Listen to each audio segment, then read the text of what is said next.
We are back in the studio, though, with our friend Senator David Parker, representing Mississippi's District 2. That's up there in DeSoto County. Appreciate you coming in today, Senator. My honor to be here. How's the wife?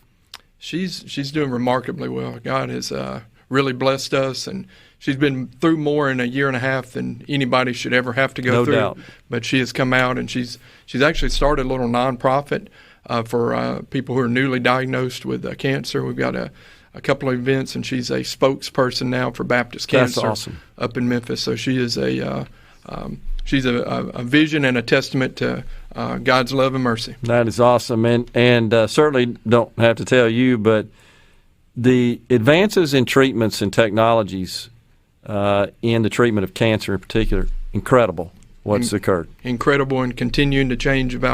I think the knowledge is doubling about every 2 years. Isn't that unbelievable? It's just so much better now than before, and it's hopefully going to continue to go that way. Absolutely, and that is a testament to the amazing innovation and ingenuity of the private sector, frankly, that creates all this fantastic treatment and technology, and it's just changed the outcomes for so many. I'm one of them. I personally had 2 forms of cancer. And vaccines. I mean, you're right.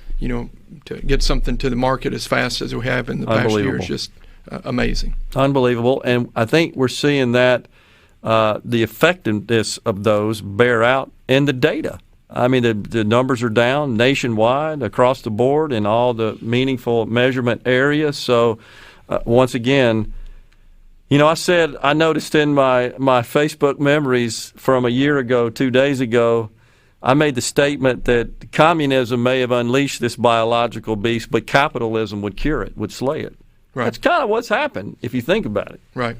And I've heard comments that we're hoping we can get back to where we were before, but I'm hoping we get back to where we were before with a reckoning that we know that what we have is much more important to us than Absolutely. what we had before. Absolutely. So whether it's battling cancer or going through a pandemic, I think it gives you a certain degree of appreciation for sometimes the things that we don't give enough attention to. Totally agree. No question about that. Simple things in life. And we have certainly learned that. And hopefully we have strengthened our families. We've been together a lot more than we have, and I think we've come to appreciate the value of our families and our freedom. But we'll turn our attention to the state political scene. First wanted to talk about a teacher pay raise. I was just informed by one of our news folks here in the studio that passed. So you were explaining to me before we went on the air what the process or the procedures for how that likely went down. It's a $1,000 pay raise.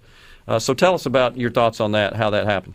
Well, again, I didn't see this happen. I'm assuming from what you told me that the House concurred in our amendment, but the procedural way that it happened is House bill came over with the teacher pay raise in there, and the Senate amended that language and put our language in there, which had some good provisions in there. I think the House and Senate have the same vision that we want to see the teachers' pay go up this year.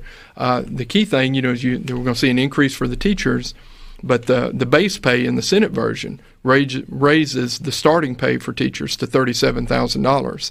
Which will put us closer to the southeastern average, and I think, hopefully inspire a few more students and young adults to want to move into the teaching profession and offer that as a service to our kids. Yeah. So, to those that have issues with this, that say we don't need to pay our teachers anymore, and we need to figure out a way to trim and cut costs, and we have lots of administrative overhead that perhaps could be eliminated in order to maybe increase teacher pay or just save money and reduce taxes as an offset to that. What are your thoughts about that? What I've found in my short, 9 years in the legislature is that sometimes when we just throw money at the problem at the top, it doesn't trickle down and make it to where the problem is.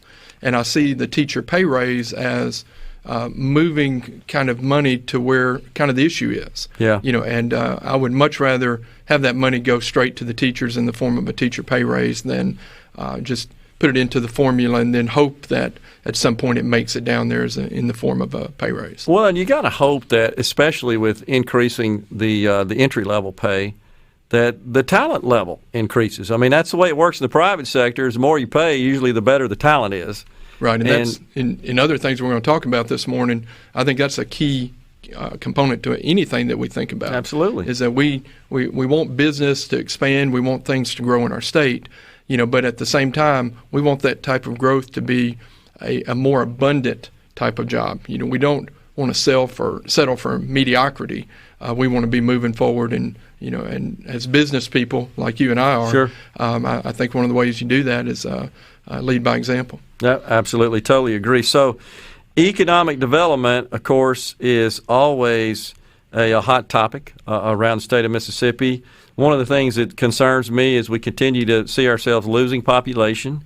It's no secret that we have fabulous universities in our state, and we have lots of great graduates and lots of fantastic talent that comes out of those universities, only to see them bolt out of our state and looking for greener pastures. And it just doesn't feel like we're going to move up the economic ladder unless we start keeping some of those folks here that are highly educated. In fact, our tax dollars are going to educate, and to a great extent, you could argue that we're subsidizing the other states by paying for the talent that ends up in those states. So, and to that point, the inflex legislation that I know you were heavily involved in, tell us about that and how we can leverage that as a tool to grow our economy. And I'll take it a step back before that. So as our new governor came in and as our lieutenant governor came in, both of them said, either in inaugurations or in meetings with myself, the importance of trying to increase workforce development and kind of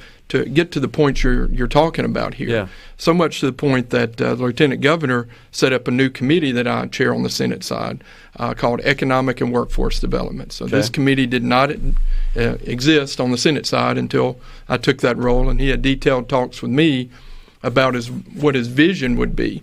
And fortunately, and I got to meet with both the governor and lieutenant governor yesterday about workforce issues, we all share a common goal and a common interest on this. And one piece of that last year is we set up the Office of Workforce Development, because we need somebody in the state as a czar or a leader of the workforce program so that we can keep those students that you're talking about.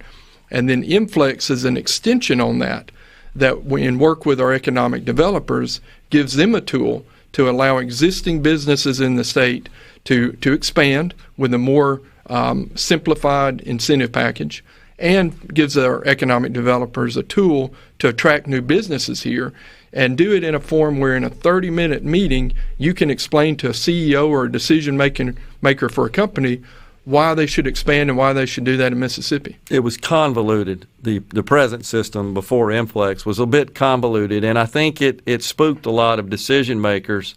I haven't been involved in economic development here in Madison County. We find ourselves, and our economic development director in the county, really having to spend a lot of time to scrub through all those various opportunities. We needed to simplify that. Right. And that's now, what this does. In meetings with our previous state economist, Darren Webb, about a year and a half or so ago, we found there are about 39 or so kind of incentives that we can offer to business in the state. Yeah. A lot of them do the same thing, and a lot of them aren't used at all. Yeah. And so what Inflex does is it takes the best of all of those and gives the economic developers the tools they need to make those moves to attract business. And another key thing, too, is not only do we want to attract them, but one of the key things I've said about this is that Inflex is performance-based. It's not promise-based. Okay. So in the past, we've had companies come here on a promise to create some jobs, and we haven't been able to hold their attention or have them deliver on the promise that they made. This will allow some clawbacks if provisions aren't met, and also some other provisions if nothing is started on the process. Yeah, and so the economic development community across the state, they're in support of this legislation quite a bit. They are the spearhead. Yeah, they're the ones who started it. That's what I thought. Can you hang around for another second? Absolutely. We've got Senator David Parker. He's our guest. He's from DeSoto County. We're talking about stuff going on at the Rhino today, and our good friend Senator David Parker from DeSoto County. So, Senator, you and I were talking off the air about this suggestion, I guess, that comes up all the time about let's consolidate school districts. Now, to be clear, education, public education in the state of Mississippi does consume slightly more than half of the general fund budget. And so it is a big line item, which is typically the case in all states in terms of their funding. Transportation is a different matter because of the way it's funded, usually from excise taxes on fuel, on gas. So it's completely separately managed. But nonetheless, the idea always comes up, well, let's consolidate. But that's sticky. It's easier said than done. But some consolidation actually has occurred. Right. And, I think before I was elected, we had never consolidated a school district in the history of Mississippi. We consolidated under Tate Reeves as our lieutenant governor, maybe around 10, a little less than that. But what we did was we worked on the areas where there was a failing system, and we tried to offer a product in those failing areas that was maybe better, and that's the approach I think you have to take on it. It's not okay to just kind of blanketly consolidate everything, but if you're working to fix a problem, it's certainly something in a district that requires maybe different leadership, something that should be at least talked about. Yeah, and certainly it should be a discussion item. I think it just gets kind of complicated. Where do you do that?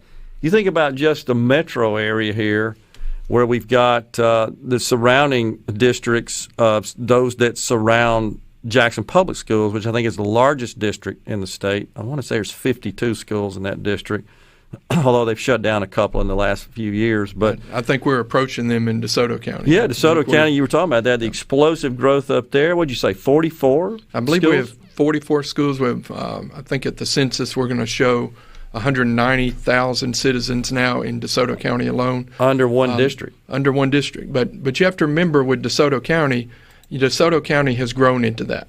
Right. So we started with a few schools. I was a product of South Haven High School, graduated back in 1987, and there were very few schools there, and we just had kind of one leadership. And as we've grown, that leadership has been able to kind of take the reins. It is a different situation when a district is growing and taking on new responsibilities than when a district is just, if you just combine something without thought, it's not going to create the same positive results. Yeah, and I think the district's growing because the population's growing.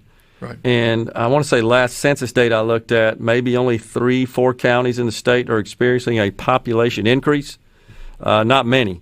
Right. And that, of course, is a problem. But this subject comes up regularly where I think people believe that we could just do some major consolidation and that would cut a lot of costs. And what they always say is, well, we're not talking about closing schools. We're just talking about consolidating at the district management level, the superintendents and so forth. I think people would be surprised to find out just how little money, relatively speaking, that is. When you think about teachers, there's 35,000 teachers. So right. $1,000 pay raise with overhead, because the state the taxpayers also have to pick up the 18% PERS cost on top of that. Right. It's $50 million. So it's $35 million plus $15 million roughly of overhead is the way the math works out there. Payroll burden. We wouldn't really eliminate any of that cost. And I think if you looked at an analysis of where money goes in education, that's a large chunk of it is to the teachers, the teachers in the classrooms. Well, the way I always look at education is I think about education in the form of the lowest common denominator. And for me, that's the students. Yeah. So anything I'm thinking about, whether it's policy or administration or things like that, I think would this policy in the end be the best thing for the students that we all represent? I think if you think that way, you'll make the right decision. And to your point, just to consolidate to eliminate cost doesn't make sense. But if a district is just perpetually failing, and some type of consolidation, maybe one school into a district or something like that, would increase the opportunities for a child and kind of make a opportunity available that they do not have. Yeah, I think that's something that's worth a talk, and that's just my 2 cents worth. Well, and also in a state where we need to frankly be attracting residents and increasing and growing our population, and certainly a lot of that comes because businesses expand or they form here. One of the top items on the list is what's the the public education light in the area that they look to either establish or expand. You got to be careful when you start putting districts together that doesn't dilute the overall quality of the education. It may save some money at the district management level, at the headquarters level, but you could also have a negative effect. And I think that's to your point about let's think about what's best for the students first. Right, and that lets me kind of pivot back to workforce again, because workforce development in our school system, I think we need to start thinking about that a little bit earlier. Yeah. For a long time, and I'm guilty as a parent of this, I think we all think about if our child is a success, they've gone to college.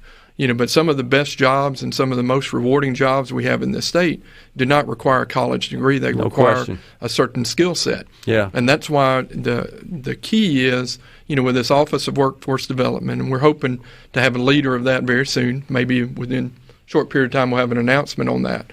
We're going to actually have a person who's going to work with the schools, work with our community colleges, work with MDA, work with our economic developers, and be the person who's kind of getting out there and saying, okay, these are the skills that the business and industry we have in the state need right now. And these are the ones we're projecting for 5-10 years out. And what can we do to start in the education system to prepare these students to be ready to enter into a great paying job and stay home in Mississippi, which is where we want them to stay. Well, certainly the more corroboration that occurs between the private sector, the employers, and the public sector with respect to shaping policy, I think the better off we are with respect to growing our economy and the creation of jobs. And so I think that's a good idea and a good approach to sort of align those two factions that are necessary to come to the table and figure this out. So a lot of stuff been going on down there. A lot of football being ping pong is probably a better way to describe it, being played back and forth. But we're winding down here. What else is kind of notable in your view, Senator, that you're keeping an eye on legislatively? It's an interesting session. I'll speak to something that impacted my profession. I was fortunate enough yesterday to be at the bill signing for an agreement we had between optometry and ophthalmology. As a practicing optometrist, one frustration I've had is that the students from Mississippi were attending schools outside of the state, Southern College in Memphis and UAB for one to mention. And then when they came back to Mississippi, they were not being able to practice at the level that they were being trained. And this bill that the governor signed yesterday, and we had great support for through the Senate and the legislature, and we got a compromise between optometry and ophthalmology where, I don't think either side is totally happy, but we that's the way the legislative process should work is you find some common ground where, you make a difference for those. And I got an email from a student from UAB after we passed the bill on the Senate, and I delivered some remarks. And he spoke about how enthusiastic he was as a student at UAB to hear that we were expanding the scope. He's from Mississippi, and I was able to connect him with a couple of doctors in the state already. And so as a first-year student who's got 5 years ahead of him in training, he's already talking to doctors about career opportunities and coming back here. And that's and workforce development is not one profession, it's all professions. It's a mindset. Well, I think the good news is, from Mississippi's perspective, is we keep chipping away at these rather onerous licensing requirements and this sort of protectionism, frankly, that occurs amongst a lot of the professions in the state. And the more we're able to do that, I think the state becomes more attractive to those who would take up residence here and become tax-paying citizens, what we want. If they're moving to Mississippi, I want them to have a license to practice